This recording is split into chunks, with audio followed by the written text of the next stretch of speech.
আসসালামু আলাইকুম। এটি মালয়েশিয়া অ্যান্ড সিঙ্গাপুর বর্ডার এলাকা। অত্যন্ত সুন্দর, প্রাকৃতিক মনোরম পরিবেশ বলতে যা বোঝায় এখানে মূলত সেটাই আছে। এটা সাগরের একদম কিনারা। এটা অনেকটা লেকের মতো, বা বাংলাদেশে বিল যেটা আর কি, বিলের মতো, কিন্তু আসলে এটা বিল না। এটা ওই পাশে সাগর আছে, সাগরের একটা অংশ আর কি, ছোট্টখাটো। তো ওই পাশে এই যে বিল্ডিংগুলো দেখা যাচ্ছে, এগুলো সব সিঙ্গাপুর, মালয়েশিয়া আর কি। তো বিনা ভিসায় আর কি মালয়েশিয়া দেখা, সিঙ্গাপুর থেকে। আজকে ছুটির দিন থাকায় একটু ঘুরতে বের হয়েছি।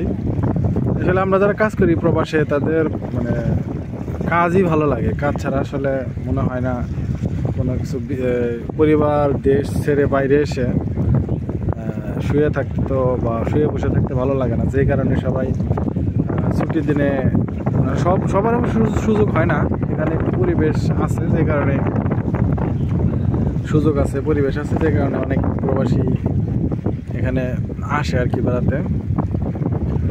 যে দেখেন ওই পাশে বিদ্যুতের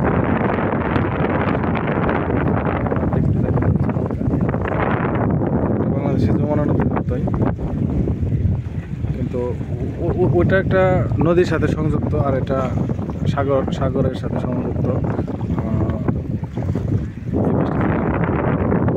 এই পাশটা মালয়েশিয়া সাগরের সাথে সংযুক্ত। এই পাশে সরাসরি সিঙ্গাপুরের সাথে মালয়েশিয়ার সাগরের সরাসরি আছে, আপনার সংযোগ আছে, বাট এই অংশটা মালয়েশিয়ার সাথে আর কি। এখানে বিকালবেলা সাগরের যে বাতাসটা, এটা সরাসরি লাগে।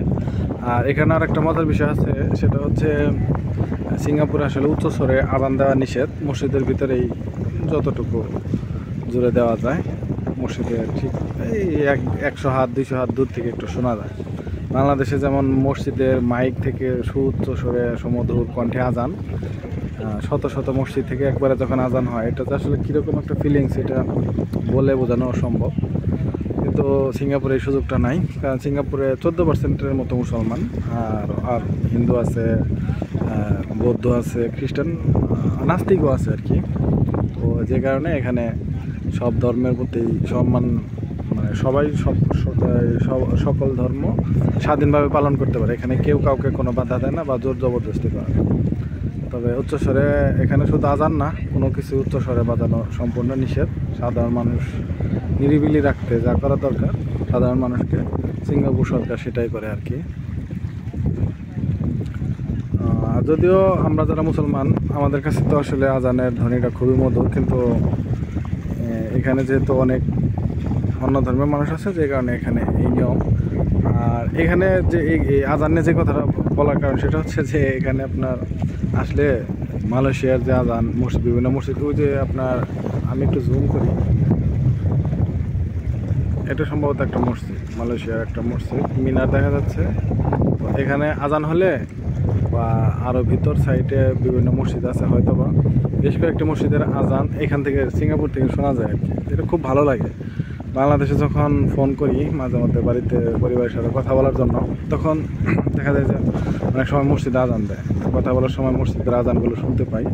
কিন্তু এখানে মসজিদে উচ্চস্বরে, আজান তো সব মসজিদেই হয়, কিন্তু উচ্চস্বরে আজানের যে একটা মজা, এটা আসলে এখানে পাওয়া যায় না। কিন্তু এই জায়গায় আসলে মালয়েশিয়ার আজানের যে একটা, মালয়েশিয়ার আজান কেমন সেটাও জানা যায়, আর খুব ভালো লাগে। দূর থেকে আজানের আওয়াজ ভেসে আসে, এটা আসলে খুবই সুন্দর, পরিবেশটাও সুন্দর, সব মিলে দারুণ একটা উপভোগ করার মতো জায়গা। আগে যেখানে ছিলাম ওখানে বেড়ানোর মতো খুব বেশি জায়গা ছিল না, আর এক জায়গায় প্রায় 20,000-এর মতো মানুষ ছিল, অল্প একটু জায়গায়। কিন্তু সবাই আপনার ভালো পরিবেশই ছিল। সবার জন্যে আপনার আলাদা বিছানা, তারপরে থাকার রুমের জন্য, রুমের ভিতর পর্যাপ্ত ফাঁকা জায়গা, অত ঘনত্ব না, কিন্তু তারপরে ওটা অনেকটা মিডিল সিঙ্গাপুর আর কি। সিঙ্গাপুরের মাঝামাঝি জায়গা হওয়ার কারণে খুব বেশি বেড়ানোর জায়গা পেতাম না। কিন্তু এখন এমন এক জায়গায় থাকি ইচ্ছা করলে মোটামুটি একটু হাঁটাচলা করা যায়। আর দর্শনীয় স্থানগুলোতে একটু চেষ্টা করলেই, একটু সময় নিয়ে বের হলেই দেখা যায় আর কি। তো হয়তোবা এখান থেকে সিঙ্গাপুর থেকে মালয়েশিয়া ভ্রমণ করাও খুব সহজ আর কি। $60-70 খরচ করলেই আপনার মালয়েশিয়ার ভিসা পাওয়া যায়, ভ্রমণ ভিসা। আর $60-70 বাংলাদেশে কত, $70 6-7 হাজার টাকা লাগে। বাসেও যাওয়া যায়, মালয়েশিয়া টু সিঙ্গাপুর সরাসরি বাস চলে। অনেক বাংলাদেশিরাই যায় আর কি, সময় সুযোগ পেলেই মালয়েশিয়া যায়, 2-1 দিন যায়, একটু বেড়ায় আসে। ওই তো বাংলাদেশি টাকায় 10-12 হাজার টাকার মতো খরচ হয় 2-1 দিনের ভিতর চলে আসলে আর কি। খরচটা মূলত নিজের উপর, কিন্তু তারপরে মোটামুটি সস্তায় আছে, যেহেতু মালয়েশিয়া সিঙ্গাপুর একদম নিয়ার প্রতিবেশী। মাঝখানে যা শুধু নদীর একটা সীমান্ত, এর বাইরে বাংলাদেশ ভারতের মতো যে কাঁটাতার, বিএসএফ বিজিবি মুখোমুখি অবস্থা, চোরাকার বাড়ি, এখানে এই ধরনের কোনো সিস্টেম নাই। তো ঠিক আছে, সবাই ভালো থাকেন, আসসালামু আলাইকুম।